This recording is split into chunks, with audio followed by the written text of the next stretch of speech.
a small village called Vembanad, nestled on the banks of Kerala's vast backwaters, where death has made its abode. In the narrow lanes of the village, people, out of fear, are cowering in their homes. Worn out and parched with worry, women clutch their children to their chests, trembling in fear, praying for their children's safety. Striking again and again, death has filled the small cemetery. Hardly any hole remains untouched by grief.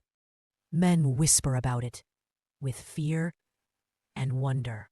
They call it the sickness without illness.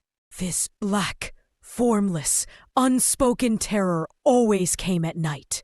It killed the old and young alike. It left behind a shriveled, wrinkled body. The simple folk of Vembanad had seen their loved ones die. They had watched them writhe in their final moments, convulsing in horrific pain. Sometimes, when the victim was strong, this thing tormented them for days. Many days ago, Joy Kurian had seen that terror hovering over his hut. A black, translucent, smoke-like, formless being, its beastly face filled with deadly cruelty. But Joy was the village's biggest drunkard. That night, too, he was soaked in liquor. So no one believed him. Everyone made a joke of his words back then. Scattered books of Ayurveda and Tantric texts, a parrot swinging in a cage. This is Dr. Haridas's clinic. This is Dr. Haridas, drinking rum, reading an ancient book of tantric knowledge. Suddenly, with the sound of footsteps at the door, a shadow falls across the book. The parrot stares at the guest, as if its cloudy eyes see a warning. Haridas looks up and welcomes the guest.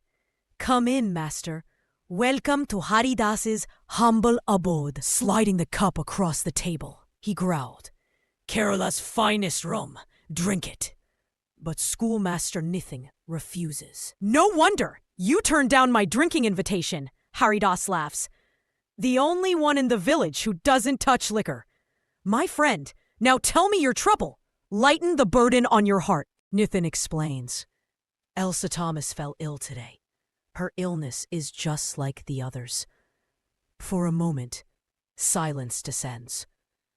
Haridas nods his large head wisely.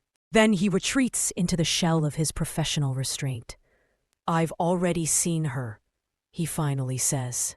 Nithin says, "Can't you do anything for her?" The doctor falls silent again. Then he stands and begins pacing the small room. "You don't need a doctor. You need a tantric's help, friend." "Can't you do anything for her?" Then Haridas begins flipping through an old book. "This is a matter of exorcising ghosts, not medicine," he says, growling. "It is terrifying, one that shows hell to the living. It delights in human pain and agony by draining all the energy from its victim. It increases its own power." Vembanad's temple, where villagers in the shadow of fear offer flowers. The scent of incense drifts in the air, and the glow of lamps bathes the temple in a mysterious light. But every face is steeped in tension. Will this ritual protect him? Vembanad's lake glimmers faintly under the moon's dim light.